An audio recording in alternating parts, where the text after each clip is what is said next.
My name is Joe McFerrin. I was born and raised here in North Portland. And let me tell you, it used to be very different back then. North Portland, for the most part, has been a welcoming place for our Black community. Most of us African Americans lived in neighborhoods like Albina, Humboldt, and King. Some of us also called Northeast and even St. John's home. It was more family friendly in the 70s and early 80s when I was coming up. We used to ride our bikes around with our friends and raid the fruit trees. Back then, those were people we knew. They knew us in the community. You didn't have to go to the corner store. There were some huge cherry trees and plum trees. We used to just rub the fruit on our legs and shine them up. Now it is considered the high rent district. And with professionals moving into our city in the late 90s, Portland's population grew so much that gentrification has made the historically Black neighborhoods too expensive, driving Black folks out to the East County. COVID-19 hit the Black community hard. It made things even worse for people already struggling to get by.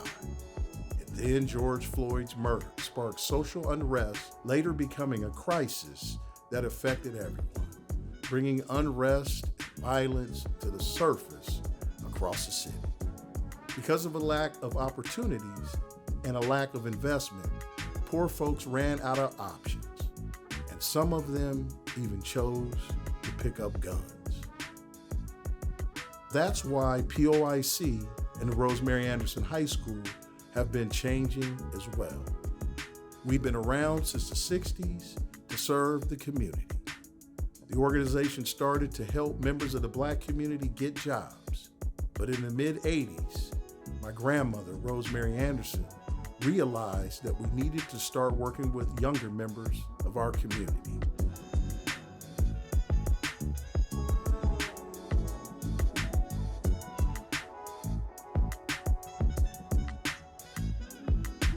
That's why we started a school, to get kids who were dropping out and poor attendance back into school. Back then, we got funding to help stop community violence, and we kept on doing the work. We are stepping in to meet the need.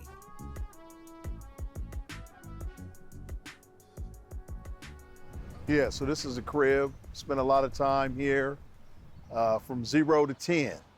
Spent a lot of time riding my bike up and down this street. Lots of good memories. I knew folks all on this street in the community. There were homes over here.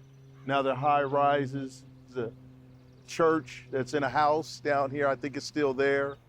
But as you can see, the neighborhood has changed a lot. But I made a lot of good memories here, and I'm proud of the fact that my parents were able to be homeowners. But there it is, 3925.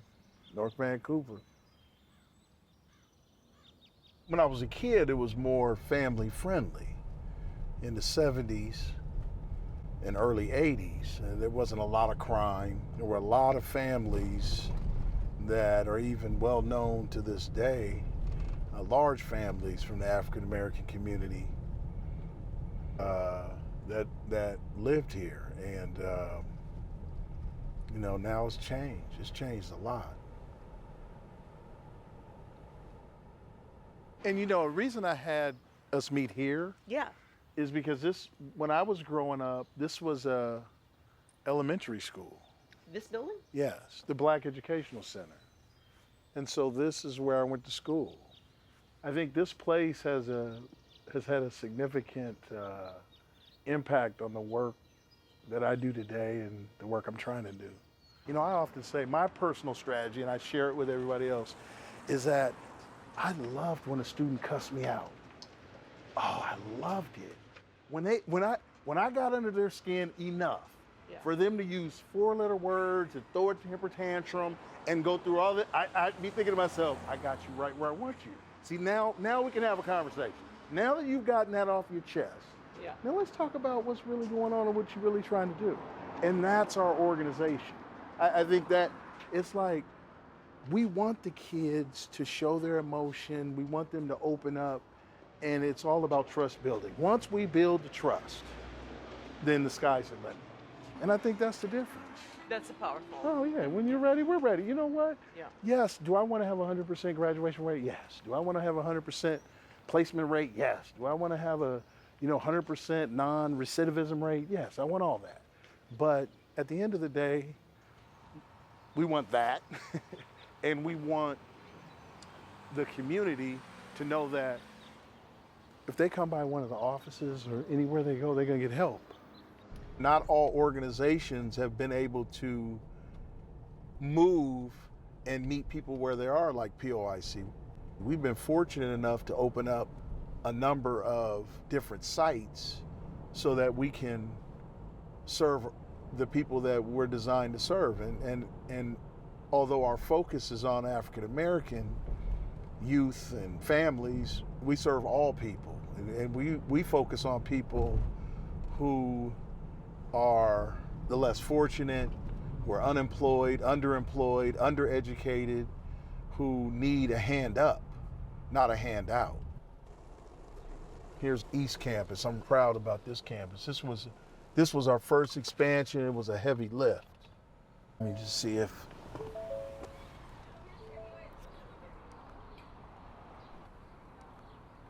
And I'm glad that you guys have an opportunity to get some credit and get some money. You getting paid?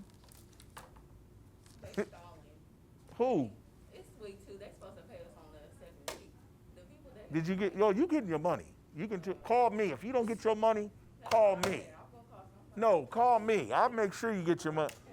Yeah, because I believe in paying you earn the credit, you get the credit. You earn the money, you get the money. Tell them you're going to call Joe. I'm just messing with y'all. But no, I'm serious though about that. Students want to know that you're going to be here. Yeah. And so they try to run you out of here quick. And if you can withstand that brunt force early, then they feel like, okay, this dude or this gal or whoever or this person, they can open up a little bit. We love having the students who are the most disruptive in the public school system. We love them. I mean, those are our kids. The tougher, the better. I'll just say this, I'm gonna get out of your hair. I work for you. We work for you, okay? We work for you. And so we wanna make sure that we're doing everything we can to help you develop your skills, earn a little cash, and then get on to the next endeavor, okay? So challenge this man, push him to teach you and gain some skills, and keep up the good work. I'm glad you guys are here. My claim to fame, you wanna know what my claim to fame is? Anybody know my claim to fame? Rosemary Anderson is my grandmother. My grandmother would be proud because this is what it was all about for her. This is what she loved to do. So she would be proud if she could, she looking down on us now, y'all getting it done. That's what it's all about. Trust is critical to the work that we do. Because oftentimes our kids and clients, they don't have a lot of people they can trust to follow through.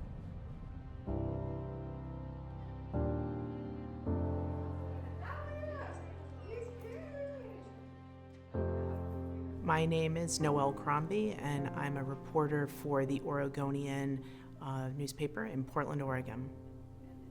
I think the thing that has struck me about my reporting there and my experience there, and I've spent a number of days just being a fly on the wall at the school, is just the amount of trauma that students carry into the building every day. And I don't think that the average Portlander, the average Oregonian understands the challenges that some young people in our community face just to get to school each day. And that's not a given for some students. And so I think that what I've seen is students who've been traumatized by loss, not always loss associated with gun violence. Some have lost family members to COVID, and they've experienced other kinds of loss and trauma in their lives. And just the act of getting up and getting into the school, it's a really big deal. And so seeing that day in, day out, and the teachers who, and the staff there who make those connections with students and create that reason to come into school is one of the things that has stood out to me in my reporting there. Hi, Mateo, come in. They're yours. They're sanitizer. Hi, this is Miss Eva. Hello. We call everyone. Miss Nagan actually calls everyone every morning. So any students who aren't at school, she'll spend the morning calling them, calling their parents. Hey, is so-and-so coming? It actually, it really works because then, maybe if the parent or guardian doesn't know that the scholar is home, they can kind of give them that nudge. No. Are you on your way? No, I was just brushing my hair, but I'm about to go downstairs. Okay, I'm eagerly waiting for you here. Do you see us now? No.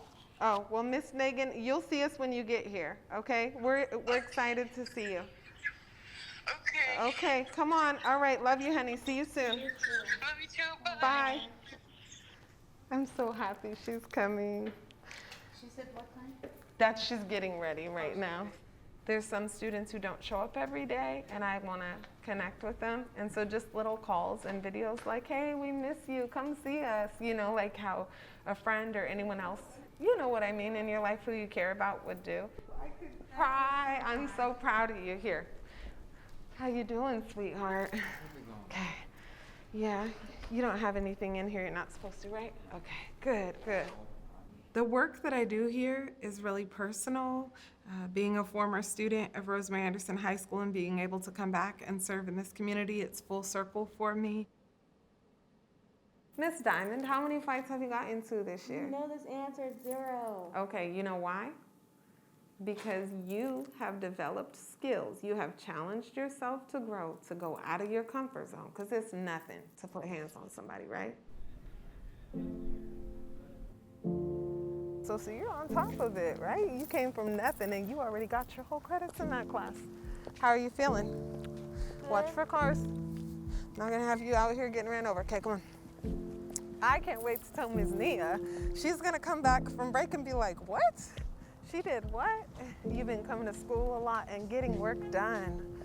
Okay, do you wanna do lunch this week maybe? Oh wait, today's Thursday. Next week? Yeah. Yeah? Okay, is grandma home?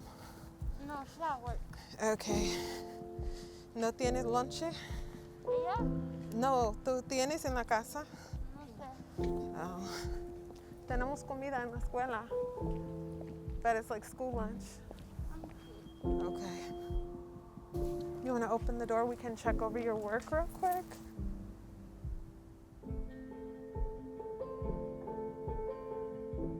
What I was thinking was like almost like a mother figure to all the students. Do you feel like that? Yeah, absolutely. Yeah.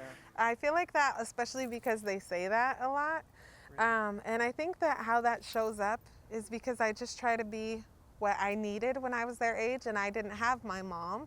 So I think that's why it shows up that way, is that I wanted like unconditional love, nurturing, to feel like someone cared. And I really care about them, and I think it's important to show them that, like each one of them individually.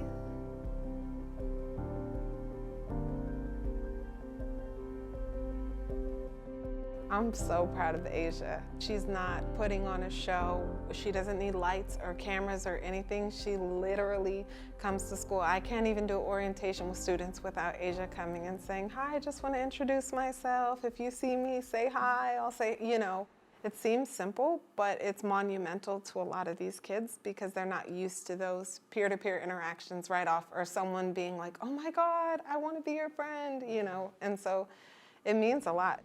Good job. Just like that, see? In your own words. You did it. Well, my name is Asia McCall. I am a senior here at Rosemary Anderson High School in New Columbia. I was in an abusive household and had a whole lot of drama in my life where it got to the point where my freshman year, I actually dropped out. And then my sophomore year, I went back to the school, to my very first high school, which was Roosevelt, and then got kicked out, and then had got an assault on my record. I moved here And a whole lot of opportunities had actually opened up for me. And years later, I'm still here. I know a lot of students here who have so many things going on and they steady come to school every day. On time, prepared, and ready. Trying to keep good grades. They're trying their hardest, but they still got other things outside that are affecting them. And it's just hard for a lot of people to understand that us students, we're trying our best. It was just hard, and like, you know, you have stuff going on at home and like, you know, mental health, and public schools just really don't seem to like prioritize that. They don't help you as much. I feel like this is a really nice school if you just need like that extra support, especially with mental health. Like, public schools just make it 10 times harder. After the pandemic, like a lot of students, I started lazing off on school, sometimes just not even showing up to Zoom classes, and it really tanked my grades and put me even farther behind than I was. The support system is better than like public school. A lot of people just come here to have a better education because the regular public schools just failed them, and they need something to help them learn in a better way. I lost my guy best friend to gun violence. Literally in my face. Yeah. There's been a loss also of students due to violence. Have you been impacted by that at all? I have been really impacted. I'm sorry.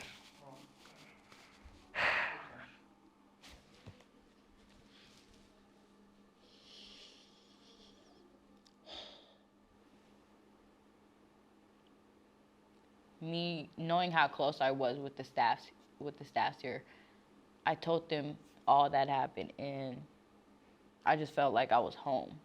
Like, it felt being able to cry, actually, being able to cry to people and tell them how I actually felt so good. Having that place to go other than home.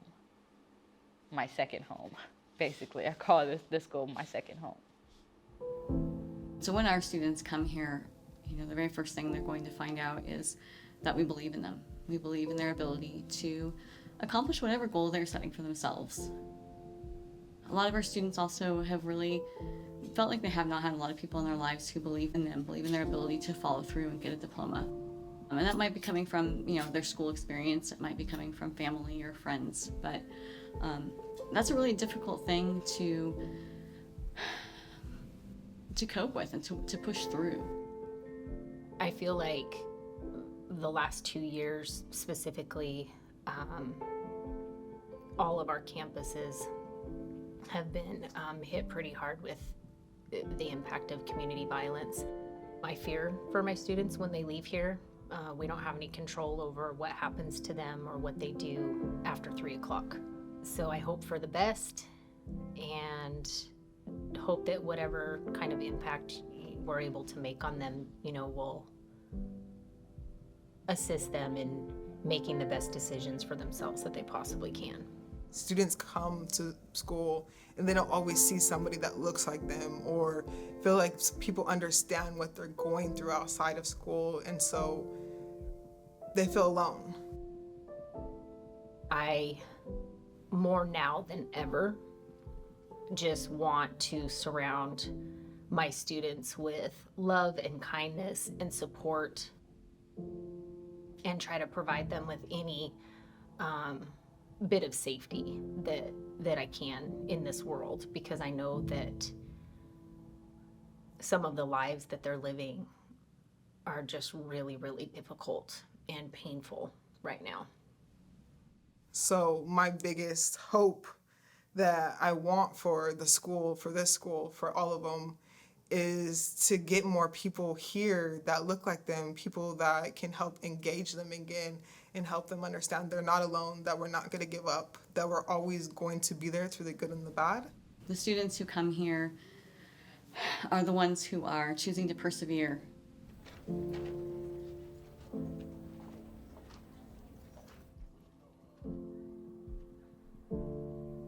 Welcome to my classroom.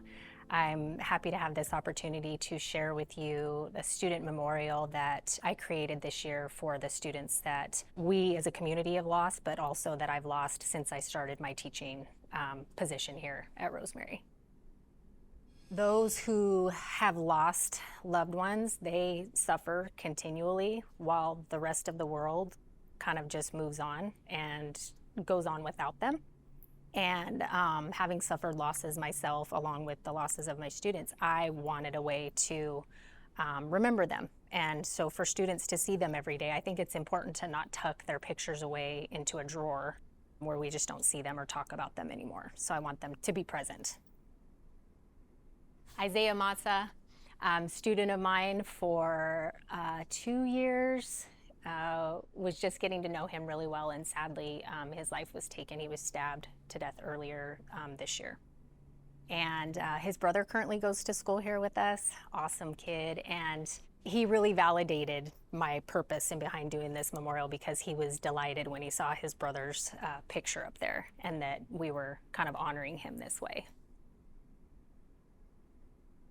My name is Austin Maza. I attended Rosemary Anderson School where my big brother went. The reason I chose to come to this school is because my brother went here, and also not just because my brother went here, the support system, the teachers, it's very good. You know, they're all about the students and building relationships, and just I just wanted to hear the stories and meet his teachers and just have the experience he had.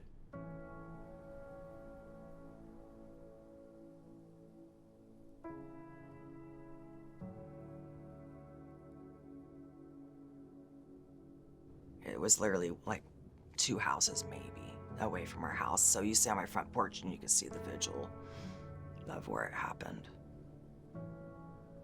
I wake up on the same block that I lost my brother every day. I relive it every day. We were barbecuing. He wanted chicken and Caesar salad. He was home. His girlfriend was over with him watching movies. Austin was there, and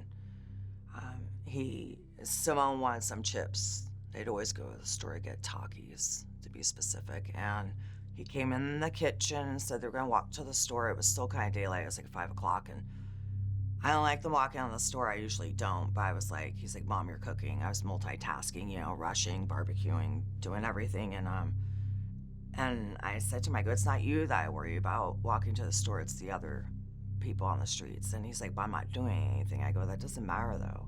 He's like, Mom, I'm just getting a bag of chips. And he gave me a kiss and gave me a hug. That's the last time I saw him.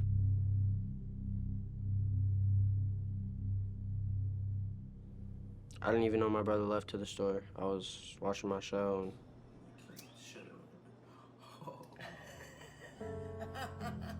I didn't even get to say goodbye to my brother. I didn't get to say I love you, bro, be safe, and everybody else did, and it's one of my skeletons in the closet. It really weighs down on me because I never got to say goodbye to my brother. I didn't even know he left, and next thing I hear is Simone coming running in the house saying my brother got stabbed, and yeah, it was just super traumatizing, a lot of PTSD from it, and I lost my shit, you know. I was like, help my brother, help him, get him up, do something, and once I knew there was shining flashlights in his eyes, I already knew my brother was gone.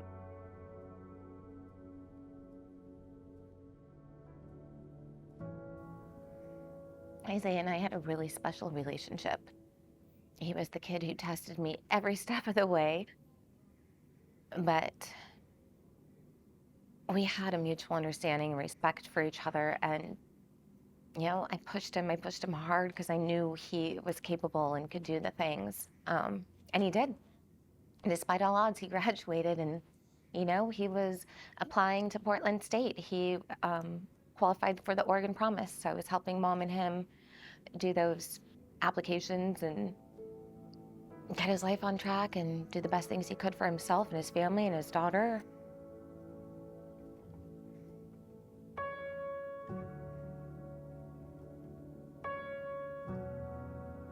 happy that my brother got to graduate, you know, but mentally and emotionally, it was super hard for me because he should have been the one up on that stage holding his diploma. You know, it wasn't supposed to go this way, but I'm proud of him. I'm there for him, just like I always have been every day, still am.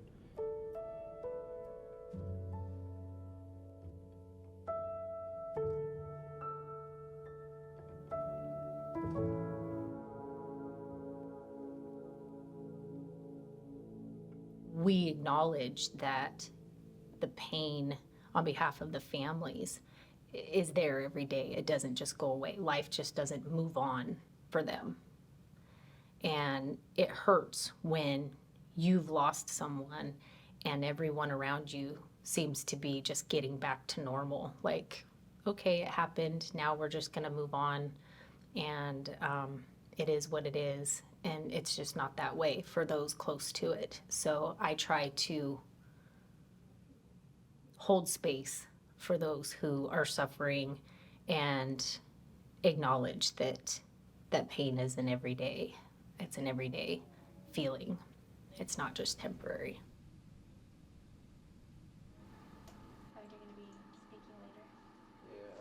Part of my role is to check in and make sure how everybody's doing. And you know, you get a sense that POIC in East Campus is not just school. You know, it's more than that. It's definitely student-centered. It's a family, a healthy family relationship. So how's this year been for you guys? I don't know. The same. I don't know. Definitely been harder as time goes on. Yeah. You know, I've been having a hard time throughout the year, like getting up and making it to school on time. Well, yeah, and I know, Renee, you only let him go by Uber, no public transit. Yeah, because it's not safe. There's either a shooting or something every day Yeah. on public transportation with kids. It's just... Well, and that cost has got to be... It's round trip $30 a day to get him here. It's $600 a month. And then I panic about taking the bus. I mean, I'll be fine. It's the same thing Isaiah said. I'll be fine. You know, it's like I don't worry about him. I don't worry about Isaiah. It's the other people. Are you doing summer school, Austin? Well, I don't know. I should. Probably should. And I'm hoping Bro, I'll the take boxing. summer's time to have fun, though. What you mean? What? Also, it keeps you out of trouble. What? Being in summer school. Oh my God. Athletics. Why are you kicking with the bros, though? You can do that when you're done with school for the day. What? No. How long is it? 2 weeks? 3. Work before play. 3 weeks. I wish that more people understood that we're necessary.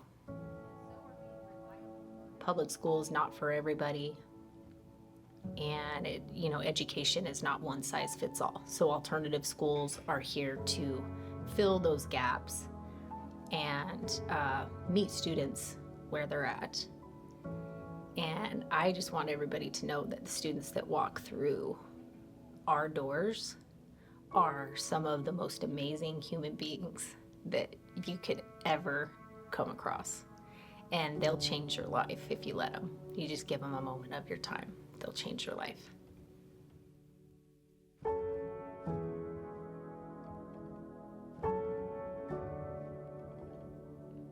I just found out yesterday that we lost another one of our former participants to violence. It was a domestic violence situation this time. It seems like every other day or multiple times a week we are learning that one of our current participants, students, trainees, or former have succumbed to and been serious victims of violence.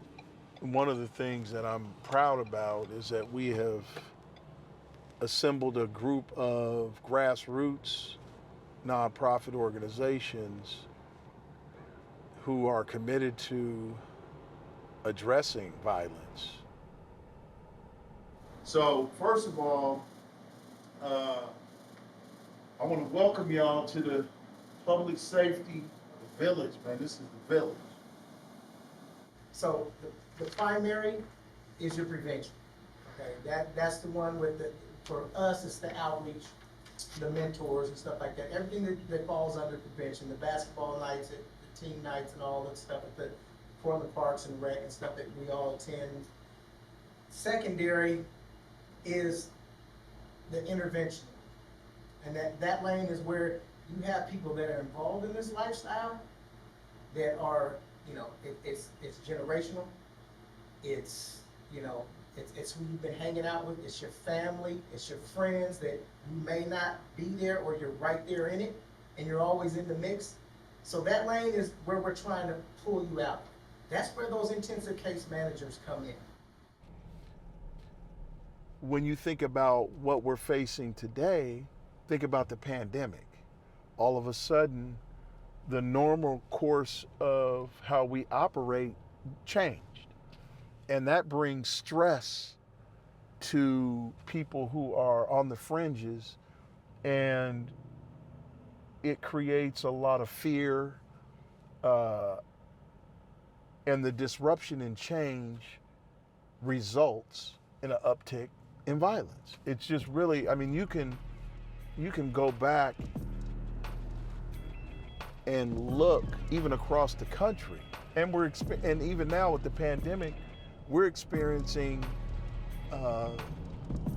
increases in violence, particularly gun violence, all over the country. It's not just a Portland issue.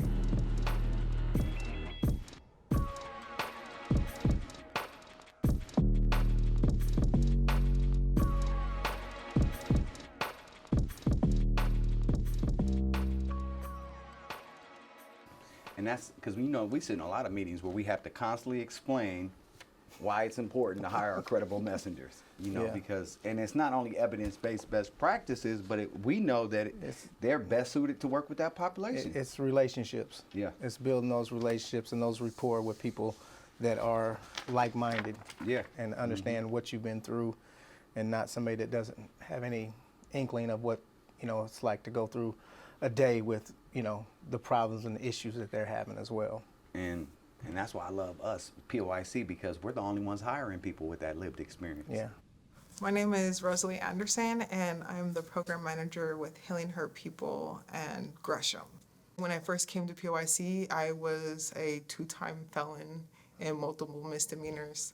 I have been expunged for my misdemeanors and one of my felonies, but because my second one is a Class A felony, I am in the process of being pardoned. We will find out at the end of this year if I was granted the pardon.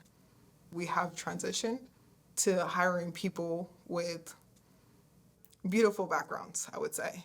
And so that kids all feel like they have somebody. They're not alone. I'm a former gang member. I was in the life, you know, and you know, once I was able to change, you know, my lifestyle, and I'm a recovering addict, and so once I changed my lifestyle, I wanted to give back. You know, I felt like it was my civic duty, and you know, being that I'm from the community, and I know a lot of the people who are involved with the activity, it just was heavy on my heart that I wanted to get involved. So the opportunity to become an outreach worker, you know, with POIC came along, and I jumped on it. By the grace of God, I got the job, and you know, I never would have thought that all that trauma that I went through and some of the stuff that I experienced would earn me a seat to help other people.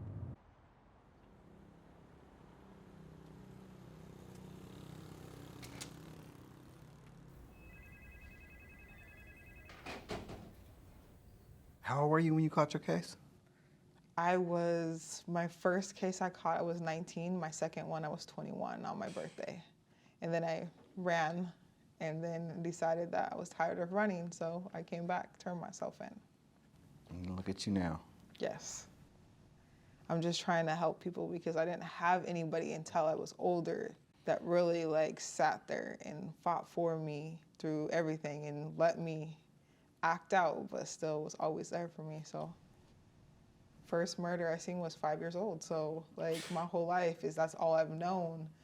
But I don't want my kids, I don't want any other generation, I don't want other people's kids, even people I didn't like before, their kids. I've worked with them. I don't want to see anybody hurt like we've been. And right now I'm in the process of trying to get clemency for my Class A felony because otherwise it can never be taken off my record. So I was a two-time felon. And so like I tell everybody, you know, you might not think you get a second chance, but stuff pops up, and if you're on the straight line, you know, you thank God and you keep going. Well, thank you for being on the team, because that's powerful. Like I said, for anybody, male or female, to see that and see that that's possible. That's why we do what we do. Exactly, You know what I mean? Especially if you're told that you can never, you know, you're a felon, that's your life, that's what you're gonna have to live with, but there's people out there who really are fighting for us, so. I always felt alone growing up, like people didn't understand me, my parents didn't understand me. Nobody had really went through what I went through, so coming here and hearing stories in girls groups that I had held helped me understand that everybody has a story, everybody's been through something. So you just have to respect their stories at the end of the day, and understand that not everybody does everything the same way or processes everything the same way. I had nobody who didn't give up on me. Everybody gave up. Everybody walked away. I would push every button possible. I would push people away because I felt like everybody was going to leave anyways. So why not just get them out faster so I didn't hurt? So for me, I just want to be that person. Through the good and the bad, the ugly, I want to be the person that a kid can say she never gave up. She was always there for me. And so having programs built for our kids for success, understanding that sometimes these kids have nothing. So be able to give them little things, or being able to see them successfully graduate, get a job, have a house would be amazing. The last 3 years, but this year he never came back. And so he was the one that was murdered on Wednesday. Okay, yes. So kind of gets to give a little what you. Right now we're experiencing a lot of gun violence, so we go over the latest shootings, and then we come up with a response, how we can respond. We have our life coaches now, and so a big part of our life coaches are referrals that are given to them by not only the community, but by the hospital and by a shooting review. So we go over those referrals, and we're making sure that, and these are people who are at highest risk. We're talking about they've been shot, they're shooters, they've been at the shooting scene. So we're making sure that we're connecting them with the proper life coach. You know, it's a high stress and very emotional, and so I have to navigate that, especially, you know, when it's just me showing up, because sometimes it's just one of us showing up. Other times it's the whole team. I'm on call 24/7. I report up to the hospitals all through the night, all through the day, whenever they call. While they're in that hospital bed, they're thinking about some changes, and that's when we come in, just to be a voice of reason, a different voice of reason.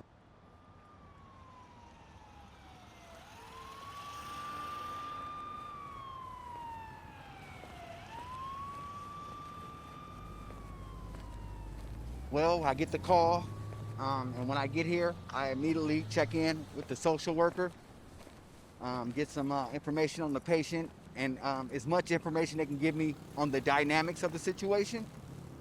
And then from there, I see if there's family here. And if there's family here, that's what I want to focus my attention on first, because that's where the high emotions are. And I want to be able to best calm that situation, and then I go make contact with the patient, and I start doing my outreach. And that's when I start working on that patient as far as the needs, services, and then I give them my spiel about changing their lives.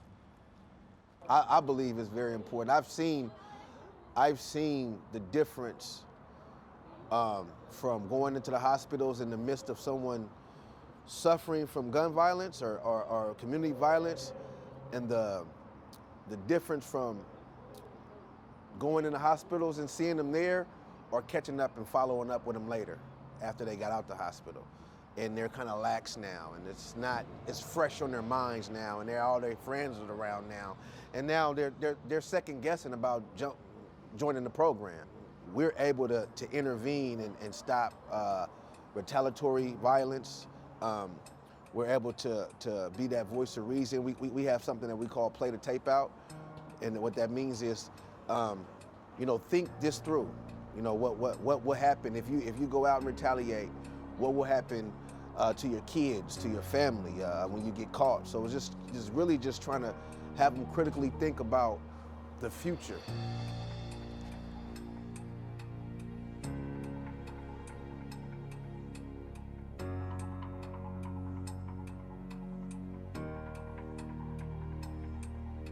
My typical interactions with Roy and his team, first it was a phone call. I'm that phone call that he would get on a Saturday night at any time of night. And so I think the thing that stood out for me the most with him and his team is that they always answered their phone. Here it is, 3:58 in the morning, getting a call. Getting ready to get myself together and head up to the hospital. We have a GSW. This is what my mornings look like sometimes. Check back in when I'm in the car headed to the hospital. It's important for him to understand what he's walking into. It can be incredibly violent here, as you know, as he knows. So it's important for him to understand, how is the patient doing? What's the status of the patient? I am now en route to the hospital, and we don't know what we're walking into, so here shortly we'll coordinate with my team to find out if there's any information that we have about anything that we heard. We do know it's a GSW. The victim was shot 5 times. And so me and my team, we huddle up to see if we can get as much information as possible outside of what the hospital provides us, and see if we can better do our job by having as much information as possible. Once again, it's now 4:22. I have a call coming in from one of my staff right now. It's important to have a social worker and Roy working together, or somebody in his position working together, because you can get ahead of any potential issues that you might have. For example, if it's gang violence and we have, for whatever reason, 2 gang members of rival gangs, which has happened in the past, that's something he needs to know. Before he walks out into the lobby with all of the family, he needs to know who's in the lobby and what's happening, to keep himself safe, and to keep the rest of his team safe. So the call that came in was a call alerting me that our victim at the hospital has unfortunately passed away. And that's the thing about this job is we deal with a lot of death, unfortunately, but we'll be en route and we'll find out that the victim didn't make it. So from this point on, what we do is we still show up. I have staff up there right now. We're familiar with the family, so we are going to make contact and see how we can support the family in any way they need. But this is the unfortunate reality of what we do is, the violence that we see. And this is why we do what we do, is so we can try to have an impact on helping save people's lives, but also curb some of this gun violence. So let me continue to do what I do, get back to work, and see how we can support this family during this time. I think this type of intervention that Healing Hurt People provides will just change the trajectory of somebody's life. I mean, it can literally change their life in a moment. You have someone like Roy reaching to these people when wounded. They're in a trauma center. Lots of things have unfolded in order to get them to this place. So if you intervene in a moment like that, they're more likely to be willing to talk with you about getting out of that life. So, I mean, it can completely, talking with him and being open to listen with him can completely change the direction a kid's life's gonna go.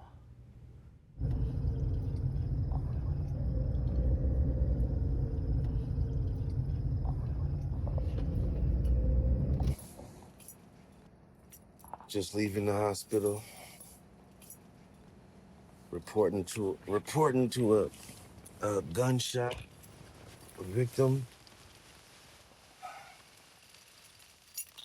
Been up here for a couple hours now because on this specific victim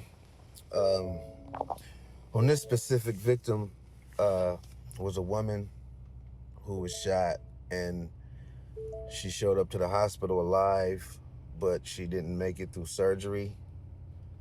And so the family's out here. I had to support the family. More family members showed up. And so now it's a lot of grief, a lot of emotions, a lot of anger, a lot of unanswered questions. And so just being there to support the family in this time right now is majorly important. To talk to some of the family members, to try to prevent any kind of retaliatory action, and just hoping that, you know, they get over this and just go home after this instead of going out into the streets causing any kind of retaliation. So yeah, this is definitely a rough one right here. Definitely it's my second homicide today. I reported earlier to a gunshot victim who didn't make it through surgery earlier today, and this is 5:58 in the morning, and another homicide victim. But this is the work. This is what we do.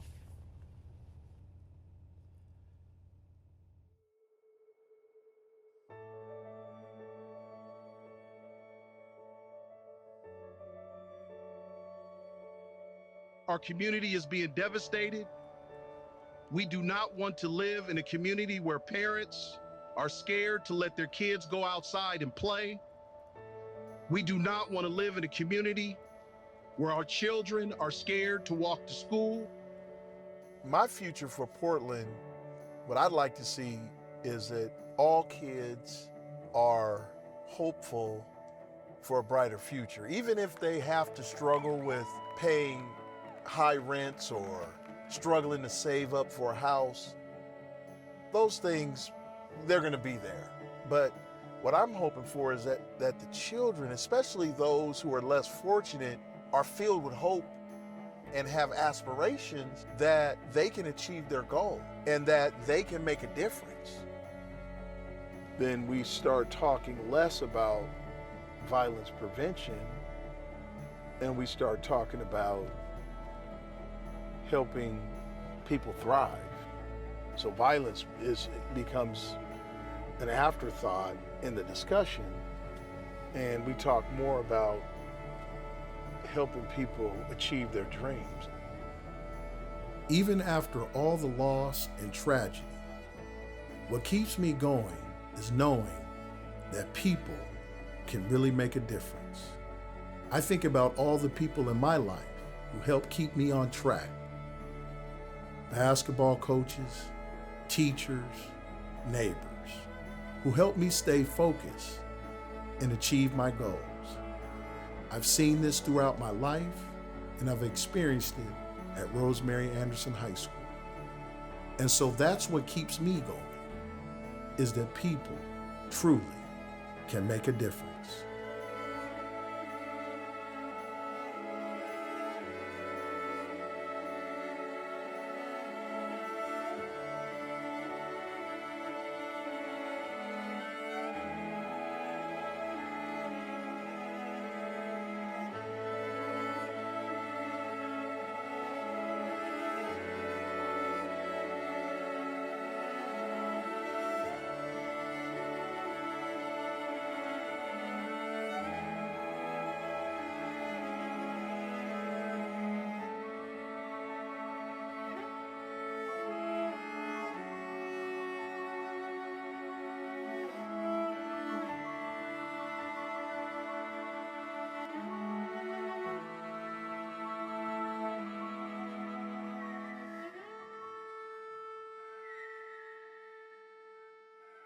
you.